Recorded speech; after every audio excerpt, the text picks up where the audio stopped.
It's showtime.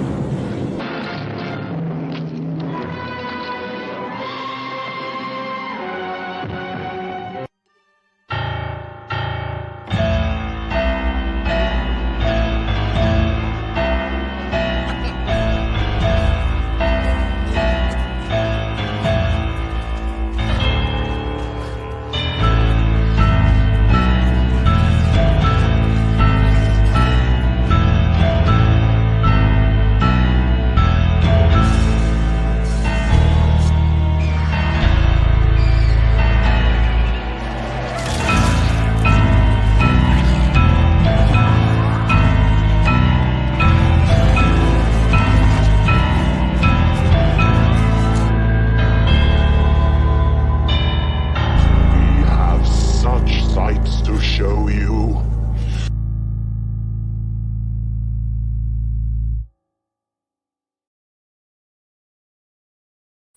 Hello, cadets. This is General Lemuel T. Howitzer here.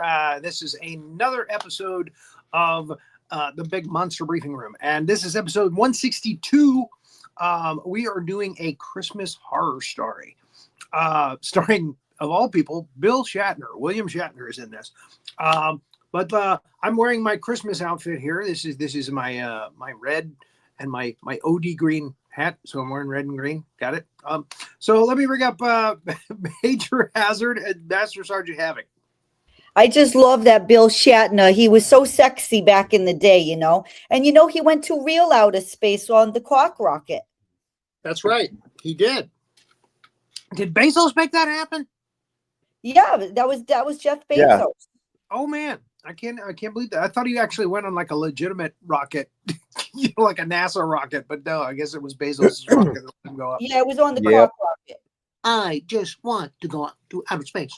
I want to see space, the final frontier. So that was my Bill Shatner. That's exactly what it was like. That was uncanny. I thought Uncanny. thought Yeah, the I man felt like himself- I was there. I felt like I was there. Why does your starship look like a penis? It's a question This is not on for everybody's kids, folks. mind. Joe, it's not for kids. Okay, it's we say what we like. All right, so let's get started with our timeline here. Thank you. There's the kids going, oh my God, I'm watching this. This is, by the way, this is a very grisly, gory film. So we're going to see some pictures of blood and guts and gore, and there are. It's a what would we call this? Havoc, a quadrilogy? Yeah, it's a kind of an anthology story. Yeah, it's But- 4 stories. It's 4 stories, but they're all sort of interlinked. Right. It's not like one after the other. They're all kind of Three mixed of in. them are Christmas related. Yep. And then there's one story, which we'll talk about in a minute, which basically just has a Christmas tree in it. And the rest of it has nothing to do with Christmas.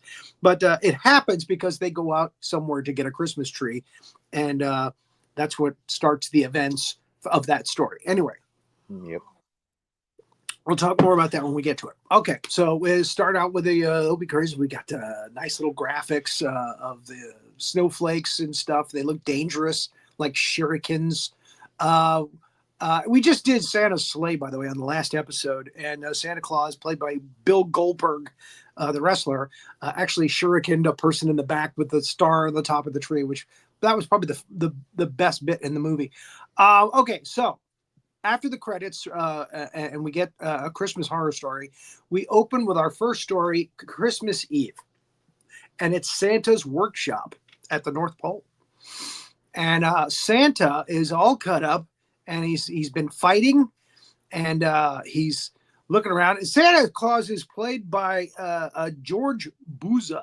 I hope I pronounced that correctly.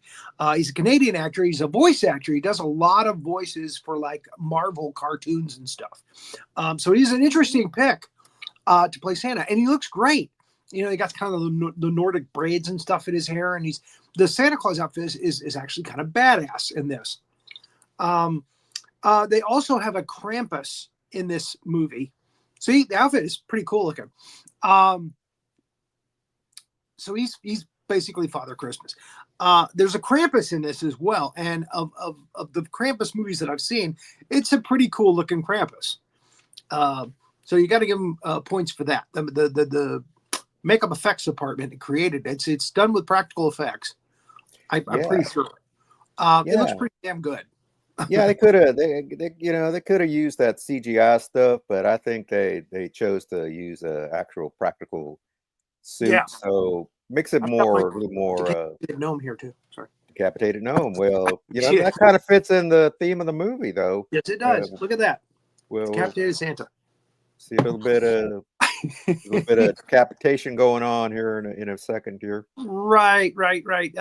Okay. If you search online for a movie that has Santa Claus fighting zombies, this movie comes up. There is another movie called Santa Claus versus Zombies, I think. But from what I've heard, it's just a terrible low budget piece of. Anyway, it's not cinematic magic, okay? So Santa Claus there was kind of freaking out, and there's a light about to come in through the reindeer door there, and that's important later. So that's where Santa Claus is right now. All right, we come back. We'll do a flashback shortly, and we'll get to the beginning of the story. So anyway, there is a town. Oh shit, I can't remember the name of the town now. Bailey Downs. Bailey Downs. Thank you, Havoc. You're very good. This is why we like to have you here. You keep me straight. He knows everything. He's a brainiac, and he's always like so prepared, and he knows everything. I mean, this is why the government trusted him for decades to have our back as a country.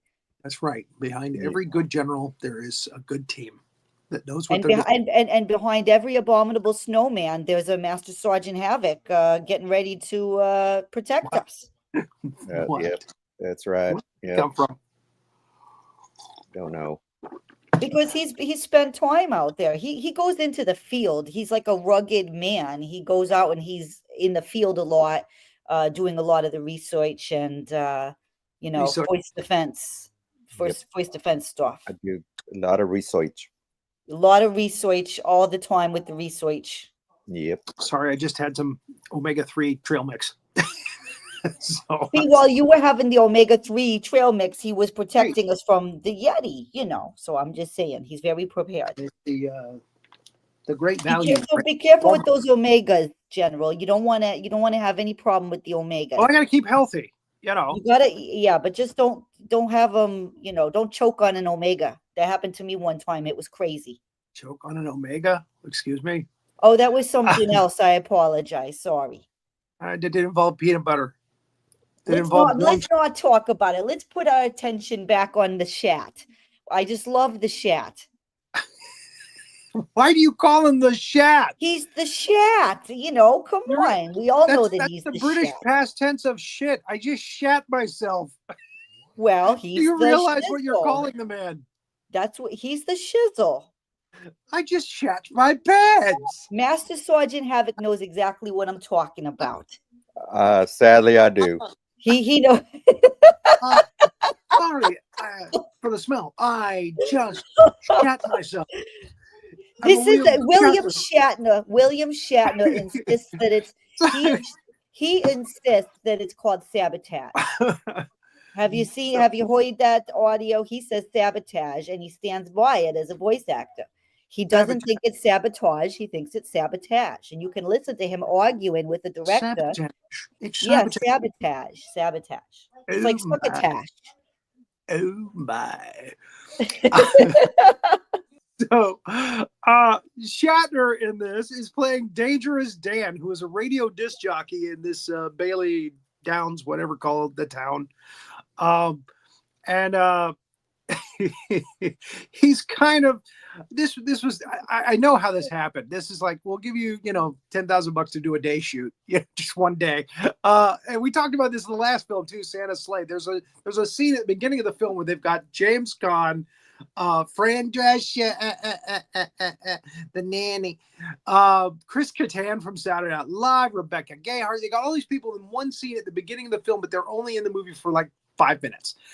So this is what happened. They said, hey, let's get some star quality in our movie. Let's offer these guys $10,000 to shoot for one day. And that's what happened here. Shatner's like, oh, 10,000 and I only have to shoot for 6 hours? Okay, I'm there. So here he is playing a Dangerous Dan. And Dangerous Dan is about to send one of the assistants from the radio station, Norm, out to the local mall to do the Christmas drive, whatever. Norm puts a sign up that says "Fuck Christmas." Norm's not feeling very well right now. Norm ain't happy about this. Yep. Norm's hating life right now. Yeah, and they call him Stormin' Norman, and he kind of storms out of there. He's the weather guy. So he's the weather guy. Yeah, he's the Les Nessman. They're going to send him out to throw turkeys out of a helicopter. This remote, yep. As God is my witness, I thought turkeys could fly. So we get into our next story, okay, which is about a group of young kids that are going to do kind of a news story kind of thing, or a social media story. 2 kids died at their school down in the basement. This is something I don't quite understand about this school. Is evidently down in the basement, they're doing abortions. and by nuns are doing abortions.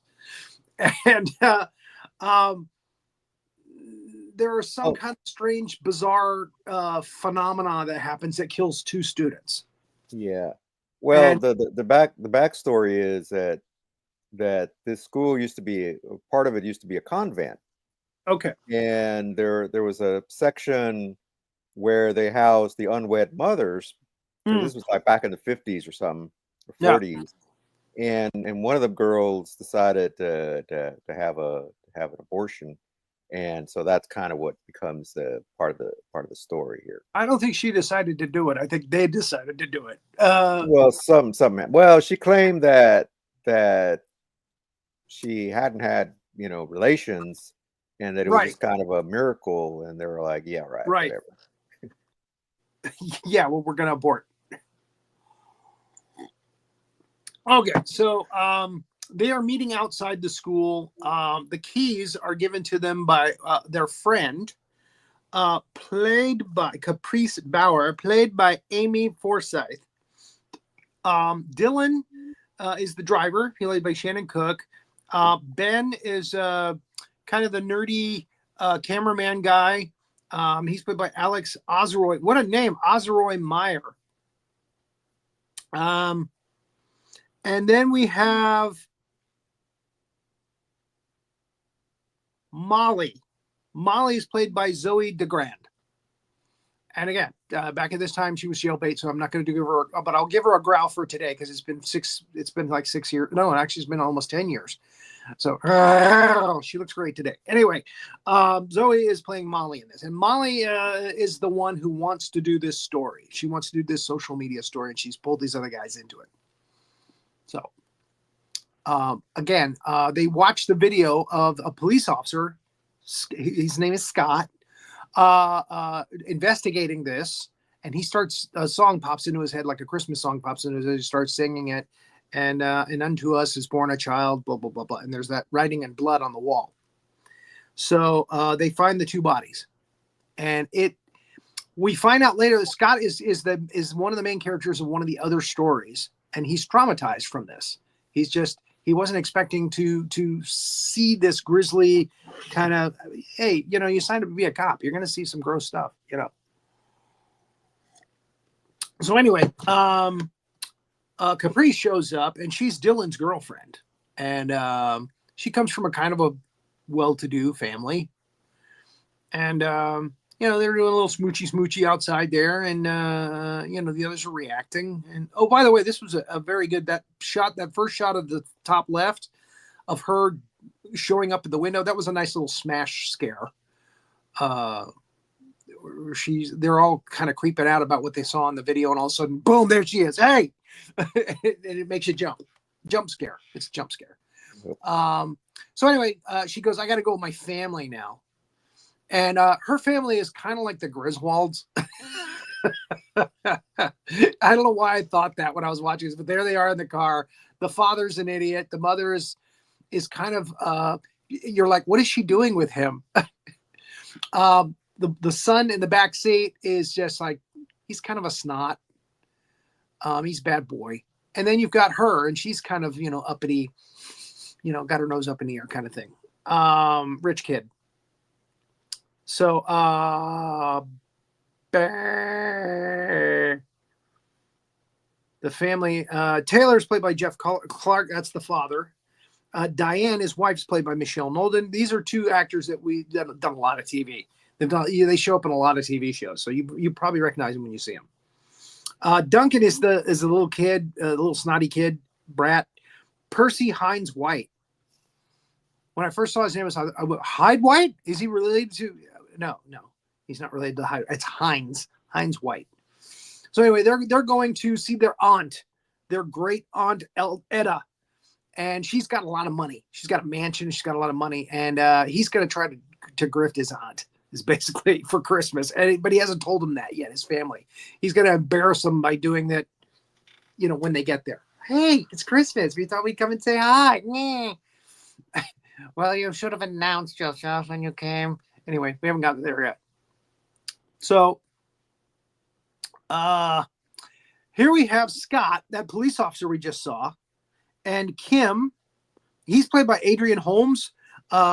Kim, his wife, is played by Olunike Adul. Oh my God, Aduli. I hope I pronounced that correctly. They are going on someone else's private property to get a Christmas tree. And this is where this story begins. This is the story that's not really a Christmas story in this movie. But it's a great story, okay? I will say that. It is a really good story. It's probably the best story in the movie, in my opinion. Yep. And it involves a changeling, okay? And I'm glad we can talk about this because we've never had a changeling movie because there's no good changeling movies out there. I'm sorry. There's movies called The Changeling, and they suck. They're just not that good. I love the concept of the changeling. I love it. But they have never really done it justice cinematically, I don't think. And this story actually does the story justice. The only thing that they left out, and it's my favorite part of the lore, is that you can discover if you have a changeling by boiling empty eggshells in front of it, because they think that's hysterical for some reason, and they laugh, and they take over the body of a child. Or they make themselves look like your child, and when they laugh, it's like a witch cackle. It's like and it immediately it's like a grown up, nasty, gravelly kind of laugh, and you've got a changeling. So they didn't do that, but they did a really good job with this story. That's all I'm going to say. So okay, so she doesn't want to go over. They're trespassing, and he's a cop. He's a cop on like a year's leave, from being traumatized, but he's a cop. So she's like, hey, you sure you want to do this? Bring our son in. This is a good example for our son. The son is a little kid. He's cute. He's cute kid in the beginning here. Not so cute when he gets home. We'll talk about that later. And then we shoot back. Now, here's the thing. This movie does jump back and forth a lot. And just when a story is kind of picking up steam, this is what Roger Ebert said about the movie. Just when you're getting invested in a story and it's picking up steam, boom, they jump to another story. And that's true. I would love to see this edited where all the stories are edited together as one story. So you watch one story, then you watch the next story, then you watch it. Somebody could do it. I think it would be better. I think it would be. But they decided to do it really disjointed like this. So, okay, the kids get into the school. They use the keys that were given them. They were given to them by Caprice to get into the school. They start heading to where the shrine is that's placed for these kids. You know, these 2 kids that died, and they start shooting their stuff. And then like the principal of the school is there, shows up, and they're like, oh God, run. And they duck around the corner, and they find the door to the basement where they need to go, really, because that's where the story is, right? So they go down to the basement, they're able to get in, and they get out, they get in there just as he goes by, so he doesn't see them. And he doesn't, surprisingly, he doesn't hear them. It's like, how did he not hear them shuffling around like that? Anyway, maybe he's concentrating on the phone because he's on the phone talking to somebody. Okay, all right. Maybe I'm splitting hairs. Yeah, and you know, it kind of gives it away what's coming up with this story, and I don't want to give it too far away, but the principal's name is Herod. All right. I didn't catch that. I'm sorry. That's cool. I didn't realize that.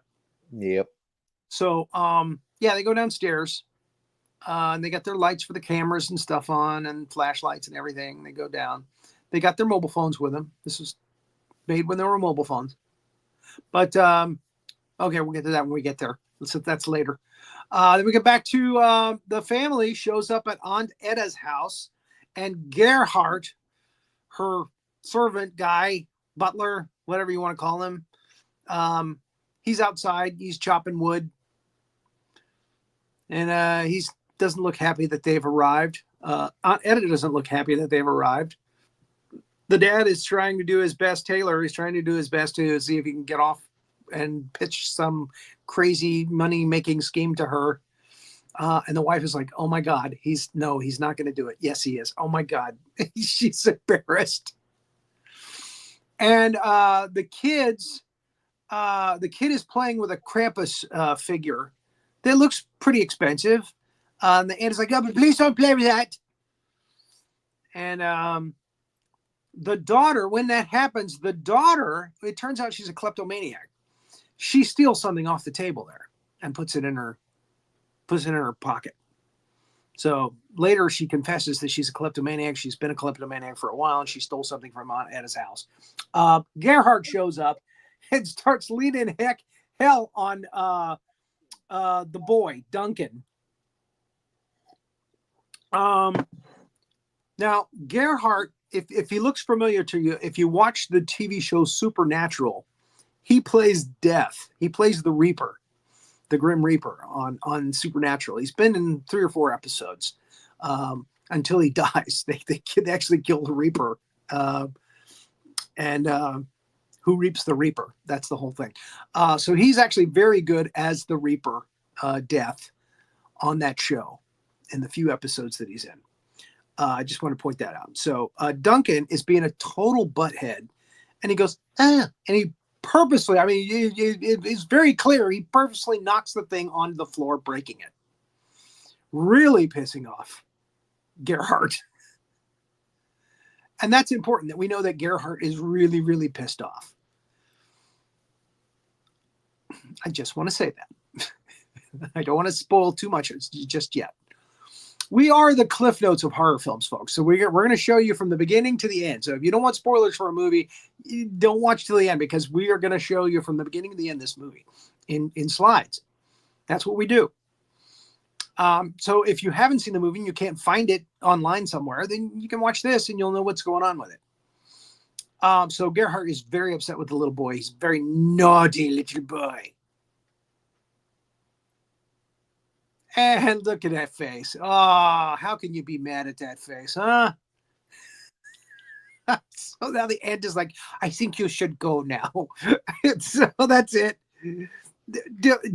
Duncan really screwed everything up by being such a brat. Then we come to, what the hell? Oh, that's the factory in the North Pole.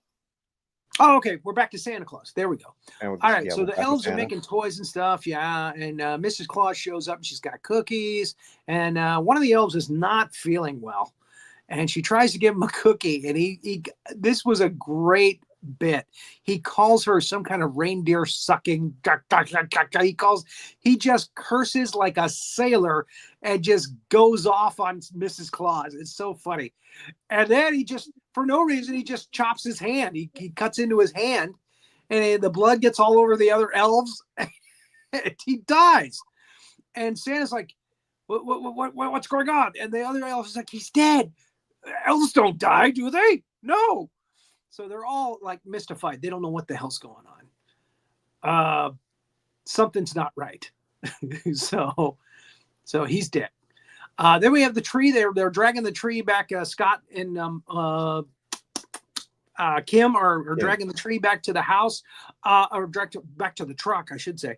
And their boy, Will, played by Orion, John.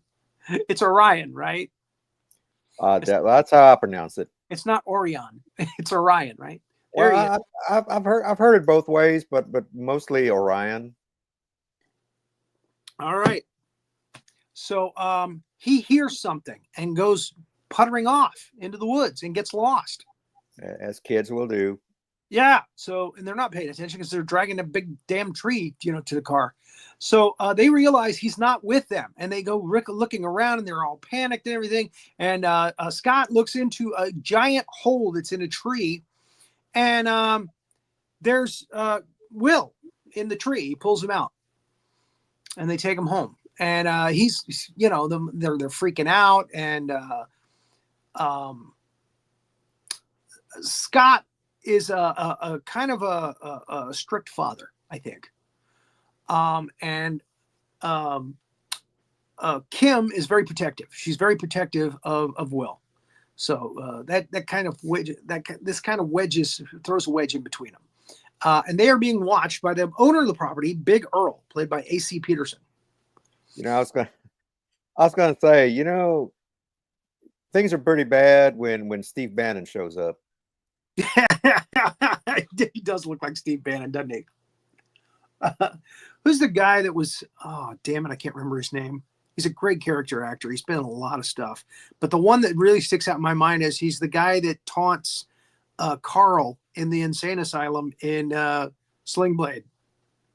Oh, yeah. I can't remember his name. His character actor. He looks a lot like this guy in the face. Yep. Anyway, so maybe I'll look that up in a minute.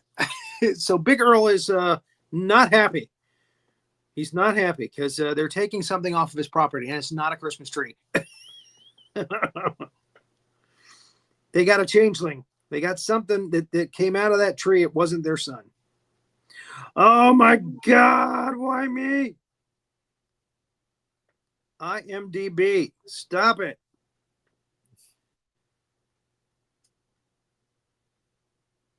Talk amongst yourselves. Ah! Why is my phone doing this? Oh, no. Okay, Sling Blade. I know what you're thinking. J.T. Walsh. He looks like J.T. Walsh, who passed away. Walsh. Yeah. J.T. Walsh. Yeah. Mm-hmm. You go get him some biscuits and mustard, man. Mm-hmm. So there it is. French fried potatoes. Oh, fried anyway. potatoes any good? Ain't no gas in it. Nope. I reckon you think I talk funny. So anyway, that's because I'm a changeling. So all right, let's move forward. Now we are back downstairs with the kids again, kind of bouncing around, and they're looking at stuff. Now, here's the thing. You would think that after an abortion, they would clean up their chair. But no.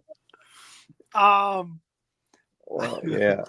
Well, that's a hint that things just ain't right in this place. That's some skank stank right there. Yeah. No, hasn't been cleaned.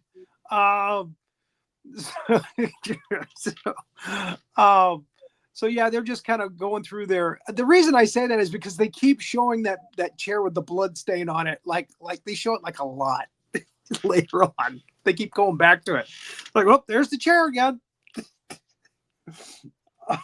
Sometimes with the nuns, ghosts of the nuns in front of it.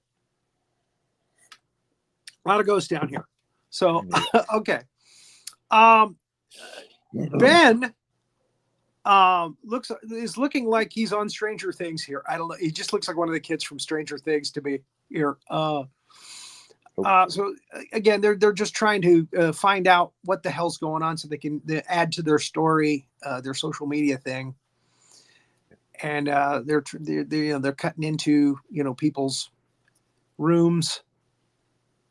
There's Well, I think that's the room where they found the one body pinned to the wall or something. Right. Yeah, the boy who was pinned to the wall. Yeah. The other one was hanging upside down, right, like a bat. The girl. Yeah. So, all right. So now we're back into the car. These guys are driving home with their tails between their legs. Thanks, Duncan. The mother's like, yeah, it's not your fault, Duncan. It's okay. She's kind of protective of her kids too. Yeah. But she's like, I can't believe that you tried that fly-by-night scam on Ed.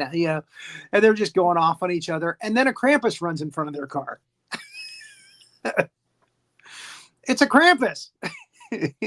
He's white. He's got the horns, the ram horns. It's a Krampus. So they wreck the car.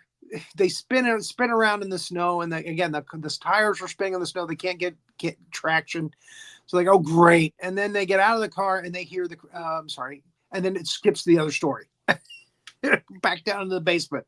Sorry, that's little too quick on the trigger here. Sorry about that. No. That's exactly the point here. Is that they do that with these stories as well. They bounce back and forth a little too quickly. So it's like, okay, I'm finally getting into the story. Damn, back in the basement again. To be honest with you, I thought this story was just not so good. The basement story. Yeah. It's probably my least favorite in the whole thing. It's just like, why? And again, it's a ghost story, so I guess they're trying to just scare with the ghosts, and it's the least effective story, I think, in the movie to me. Yeah, that's my opinion. Okay, so again, we're just getting more backstory on the girl who, again, it was immaculate conception, supposedly. That's what she said, but the nuns were like, we're going to abort it, and it's a travesty. And there's the spot on the wall where the blood writing was, but it's kind of cleaned away. They try to clean it away, so that's a point.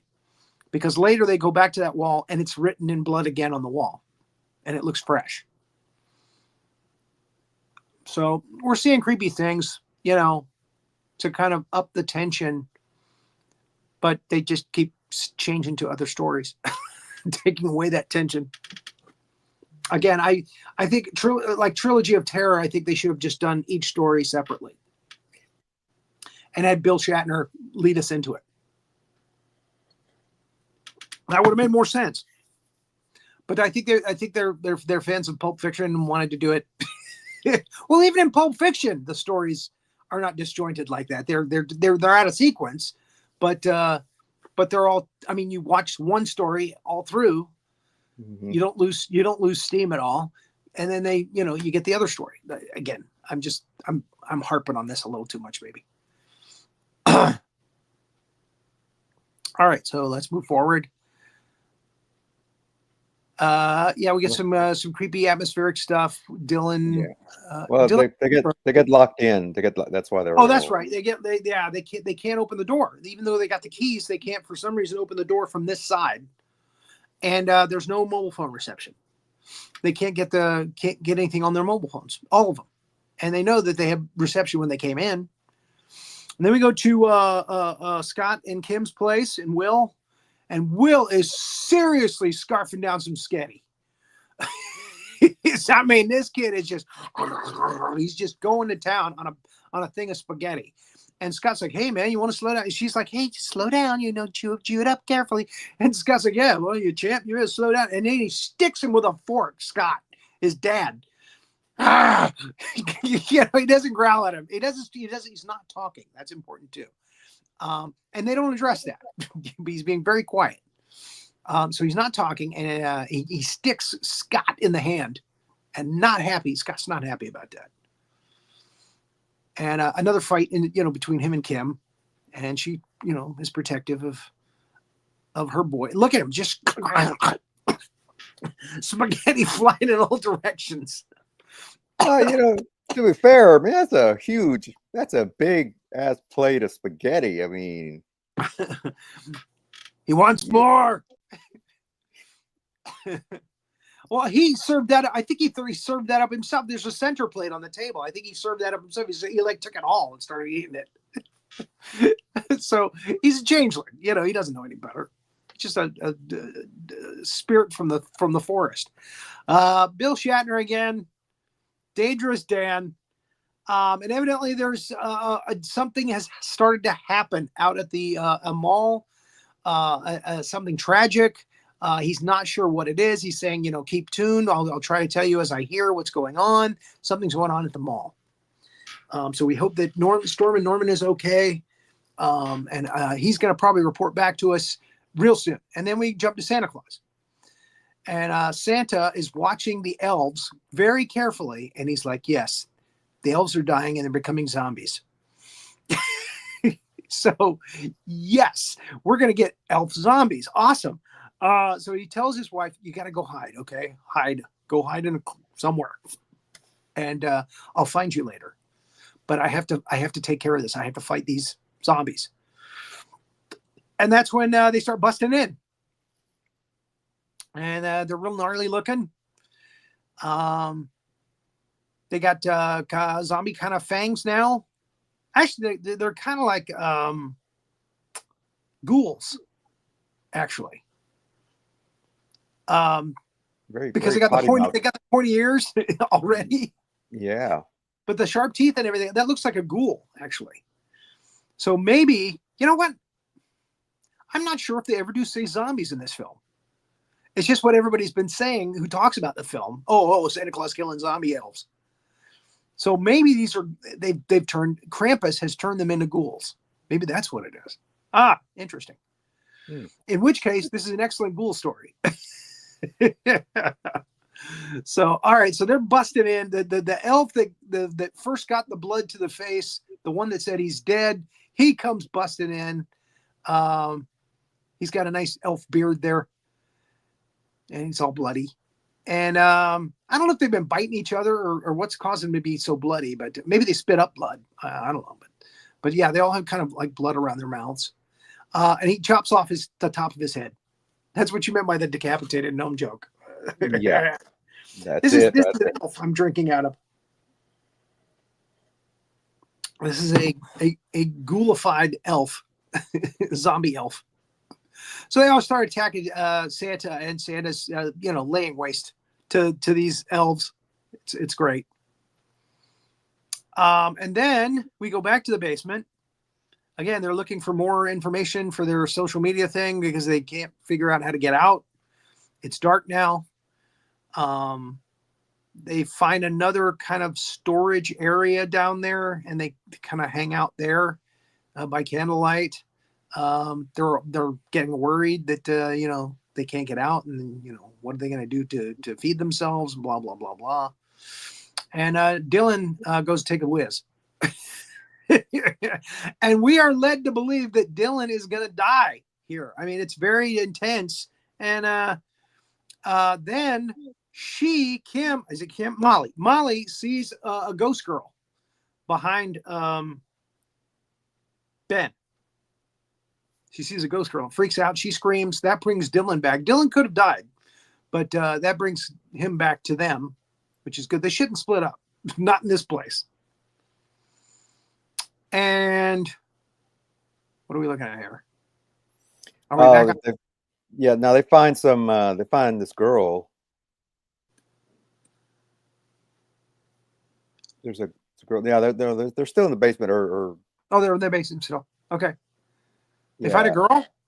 Yeah. She says, or I don't know if that's Molly. I forget exactly. It's Molly. Yeah, Molly freaks out, and that's right. Molly has like a seizure.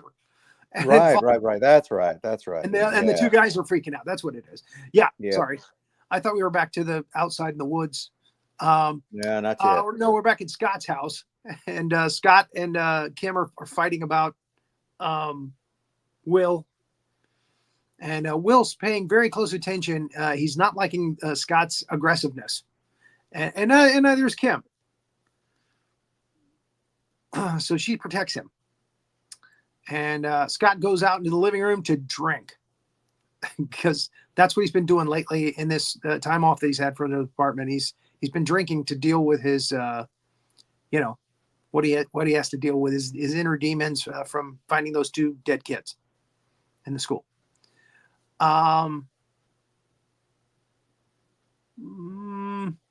Is this where she gets the phone call? Oh, no. I'm sorry. Later.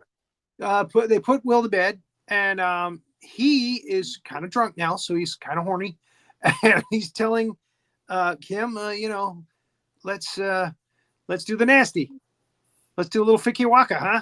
And she's not up to it. She's like, no, you're just you're trying to beat our son. No, I'm not. I'm not in the mood. And he gets all upset and he goes out and he drinks. That's what it is. He goes out to the living room to drink. So anyway, what we think is Will is listening to all of this. And one of the creepiest shots in this film is, I think it's here, I think. He's on the sofa and Will is obviously watching him. You see a perspective shot of the back of him. So Will is obviously watching him from the hallway. And you see those little pajamas and that kid, but his eyes are glowing. You can see his eyes glowing. And it's real creepy. You can see him from the hallway. I think it's in the next shot. No. No. That's yeah, it's up here. Okay. So I can't see it because it's too small on my phone. Anyway, it's a real creepy shot. When you watch the movie, you could hone in on that. That's really creepy. It's a great move. Great moment. So then she's sleeping and something crawls up onto the covers and starts to play with the and she wakes up and it's gone. And she goes and she checks and Will is in his bed, but his eyes are open. You can see his eyes are open. They should have let his eyes be glowing there too. That would have been creepy. So, yeah, now we're having a little kind of incestual changeling kind of thing going on, which is kind of really creepy. So now we're outside in the woods with the family. They're out of their car and they hear the Krampus roaring around. Oh my God, what was that thing that we almost hit? Oh my God, it's right, it's coming after us now. And Duncan takes a flare. I can't remember. He dies here, I believe, right? The Krampus gets him, right? Yeah. Yeah, he runs off with the flare and the Krampus gets him. Yeah. Well, the Krampus hits he hits the dad first with his chain or something. Oh, that's right. Cuts his gut open. Yeah, he splits his gut open. That's nasty. So they all try to run, and again he gets Duncan, the naughty boy, and then they run to wherever just to get away from the Krampus. Santa Claus is waiting for the elevator, and we have a little elevator elf action where he's killing elves in the elevator to Christmas music. And his staff is he's really badass with that staff. And again, he can slice things with it, and he can use it like a staff, like a like pipe a weapon staff. Okay. Again, Santa's very badass in this part. when you see him in the North Pole, as Santa killing elves, he's really badass. And then he goes down to the postal area, right? And is attacked by a bunch of other elves down there. And he's killing them. He's just whacking them left and right. Then we come back to Dangerous Dan, and he's giving us, he's like, I don't know what's happening Christmas. I don't know. And we don't know what's happening at the mall. But we'll try to get more information soon. and he's drinking. That's the thing. That's the thing that really caught me here was he starts with eggnog, and he's putting like whiskey in the eggnog, and then he's just grabbing the bottle of the whiskey and he starts to drink it. And this movie really isn't about Christmas cheer in a traditional sense. No. Quite the opposite. What makes you say that, General? I don't know where you come up with something like that. This is the depressed Christmas movie. It's not. It's all these stories are kind of depressing. Even the one that ends with a happy ending, it's kind of depressing. It's a little disturbing, to say the least. Yeah, that's what makes it scary too. This is not your model Christmas. Yeah. So, Scott wakes up and the Christmas tree is the presents are all ripped open under the tree. Obviously, Will has decided to have Christmas a little early, and he's opened up all the presents. And Scott goes to him, and he's threatening to hit him with the belt. And again, Kim stands up for him, protects him, sends Scott back out to the living room, and says something like really hurtful, like I don't think this is ever going to work out. Blah blah blah blah. So not your model Christmas.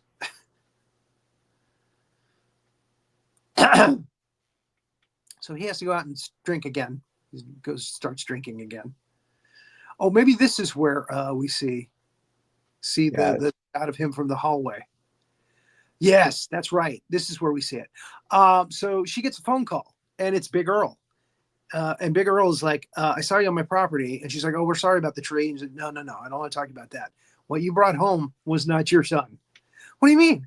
Well, of course we brought home our son. No. What you brought home was a changeling. Your son is somewhere out here in the woods. All right. What you got there is not your son. And she's like, don't ever call here again. She hangs up on him.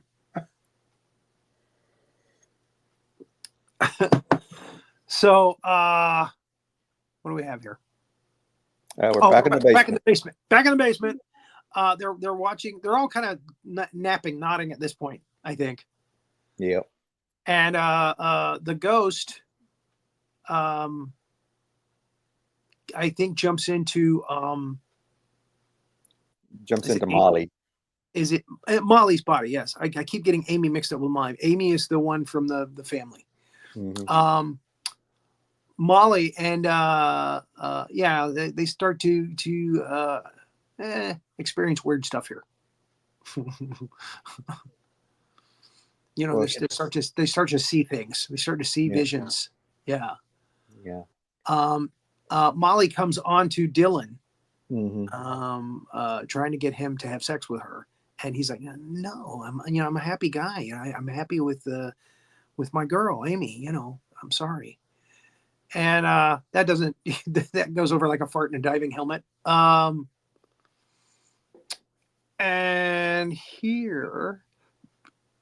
Well, we're back with Scott, and he's looking through some clippings. Right. Okay. Yes, he's reliving the moments where he found the two dead bodies. That's right.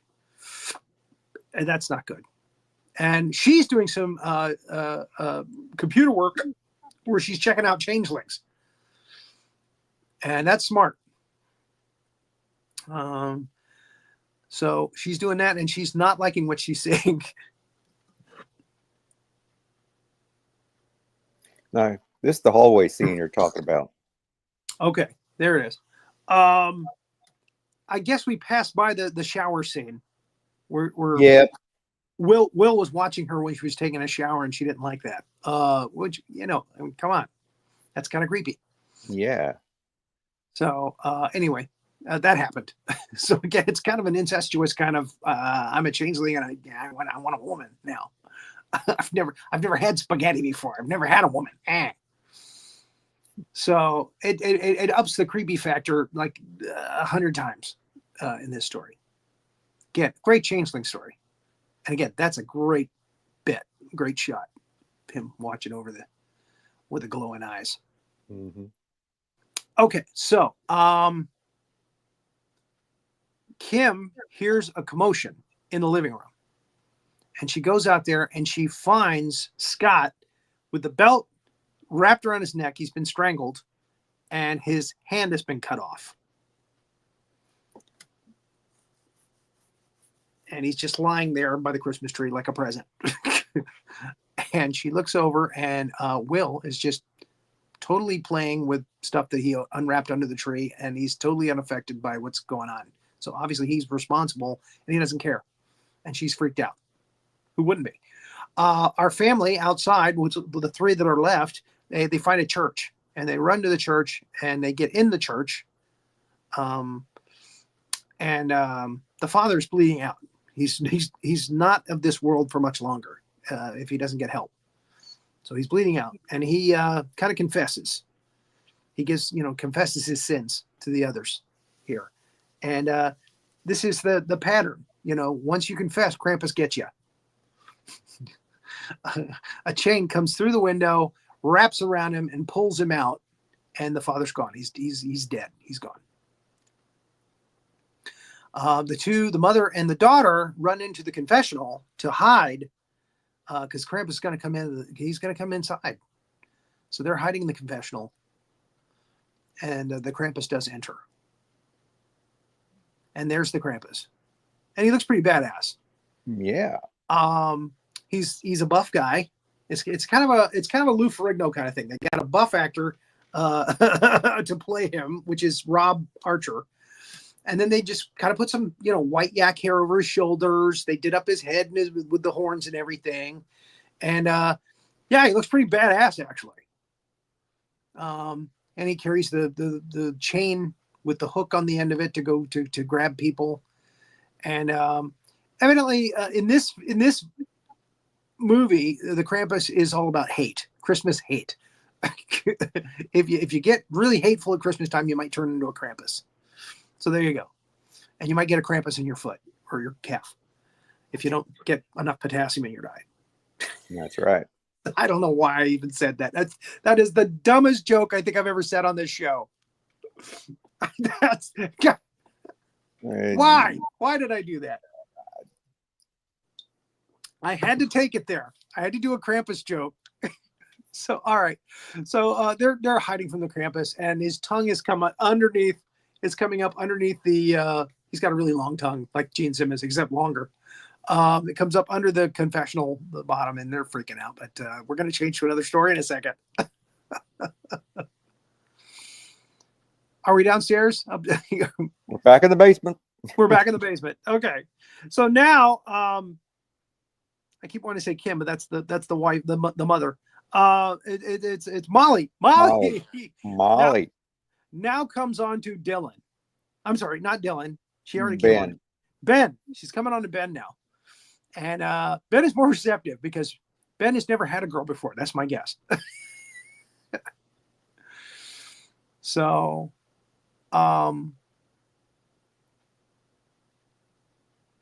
she looks very seductive there for a 15-year-old, 16-year-old. Steering into dangerous territory here. Warning, warning, danger, General Howitzer. Warning, warning.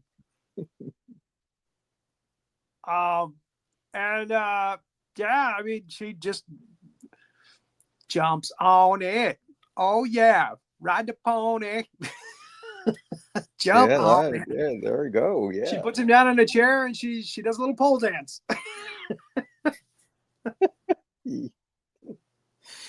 She's warming those chestnuts.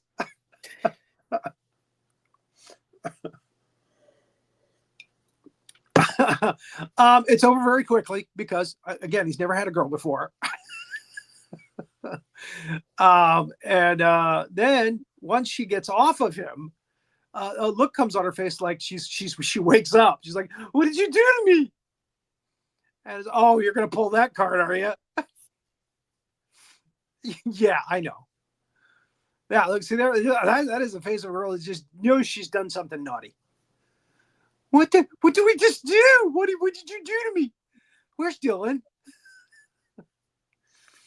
So we go back to the house, and she calls Big Earl, and he's like, "Here's the thing. You can't make him feel like he's threatened. If you make him feel like he's threatened, he'll try to kill you. So bring him back out here, and we'll try to see if we can find your son." Yeah, easier said than done, moron. So she goes out and she tries to tell him, let's go outside. Let's have some fun. And he's not buying it. And turns into a huge knockdown brawl between, Kim and Will. And he's jumping on her back and biting her ear. It's like the scene where the little kid is biting Ben Stiller. And what the hell is that movie? Tropic Thunder. Tropic Thunder. And they really had to take this carefully because, this is child abuse. They had to be very careful about this. But yeah, she clocks him. She's got a Louisville Slugger. She clocks him, knocks him right out, puts him in a bag. And then we go back to Santa. And Santa's again slaying elves left and right. Yeah. Finally made it to the mail room. Let's zoom through this because they got the gist. We've been doing this, and the one that he chopped the top of his head off, he comes back actually, and he has to kill him again. So they're not easy to kill. And he's just slicing elves left and right. And then we come back to Shatner, to Dangerous Dan, and he has heard now that there is a mass killing out at the mall, that many people have died. Somebody went crazy and started hacking people up at the mall. Not a very Christmas thing, but there it is. Then we come back outside to the Big Earl's spread, his Ponderosa, and she comes out there with Will in the bag, and he's like, "All right, let him out." And it's lucky for you that I control these guys. And there's a bunch of them. There's a bunch of changelings out there, and you can see them out in the woods, puttering around. And he's like, don't worry, they won't hurt you as long as I'm here because I control them. So she's like, well, I want my son. And she's freaking out because she's like a mom, she wants her son. What the hell? Oh, that's the changeling coming out of the bag, and he's okay, yeah. And now he looks like a changeling, but he's in Will's pajamas. Now that's the one thing I didn't like. This was how they made the changelings. They look like aliens. I didn't like the alien makeup, or I'm sorry, the changeling makeup. They should have made it look more like the thing that she saw on the computer screen there. That's like a troll kind of thing. That would have been cool. But they went with kind of an alien look. And I'm not sure why that happened. But anyway, not crazy about it. But I like the fact that he's in the kid's pajamas still. So he goes back in the tree. And she kills Big Earl. She shoots him in a panic. And the changeling goes in and gets Will. Will's in the tree still, but he's in his underwear and his like wife beater shirt. There you go. There's the changeling. He's looking at it, and then he pulls out. He lets Will come back to his mom. So maybe could be another changeling. No,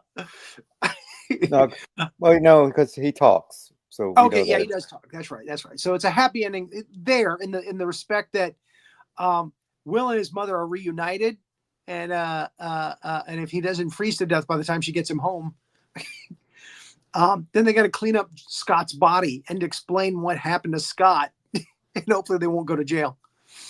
We're back down in the basement, and there's the nasty nuns doing the duty. We're seeing visions of this crap now, of the abortion and the girl losing her baby. The wall has the blood fresh on it again. Unto us is born a child. Unto us a son is given. Yeah. And then Ben and Molly find Dylan's body. He's been viciously killed like the two kids the year before. And obviously Molly did it. There's nobody else down there, right? And Ben's freaking out. He's like, we got to get out of here. And he has something in his hand that I guess is conceived as a weapon, because the ghost shows up of the girl who lost her baby.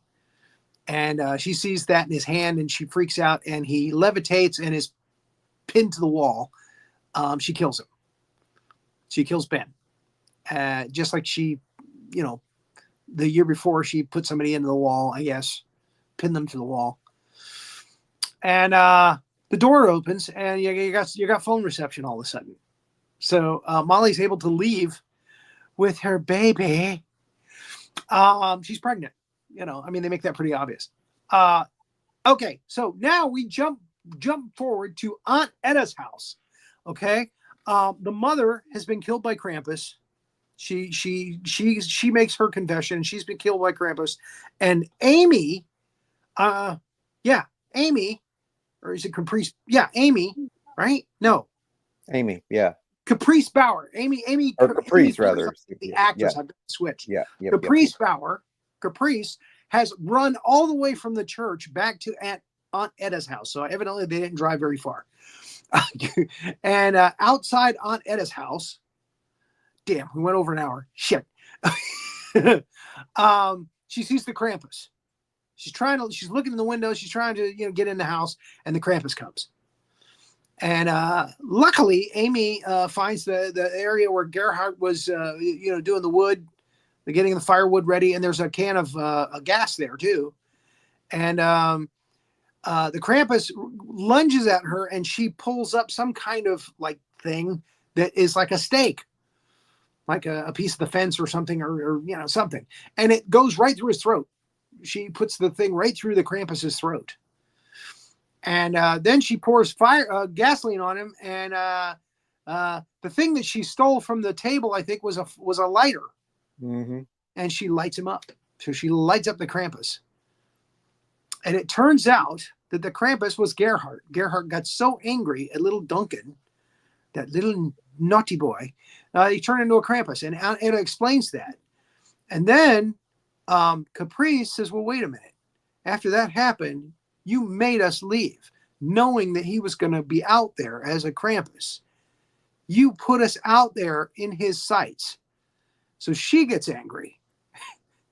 She gets upset. Her eyes turn black. And Aunt Edda reacts like, oh, God, not again. Oh, no, I can't control this one. And Caprice turns into a Krampus. And that's a really good shot of the Krampus. And then we just go to the outside of the house. You see the outside of the house, and you hear Aunt Edda scream. So Aunt Edda's bought it. Santa finds his wife. She's turned into a zombie. Mrs. Claus is a zombie now.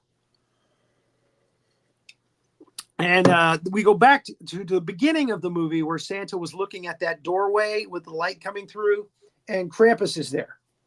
And so there's a fight between Santa and Krampus, and it's a badass fight. It's really good. It's really cool.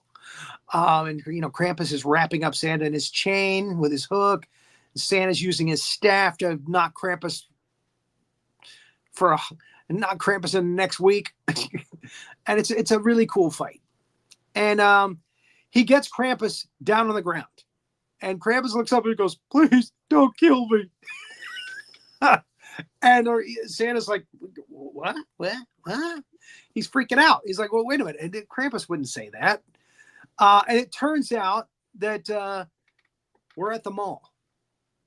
And the guy is pleading for his life, is not talking to Santa Claus, the real Santa Claus. He's talking to Storm and Norm, who's dressed as Santa Claus.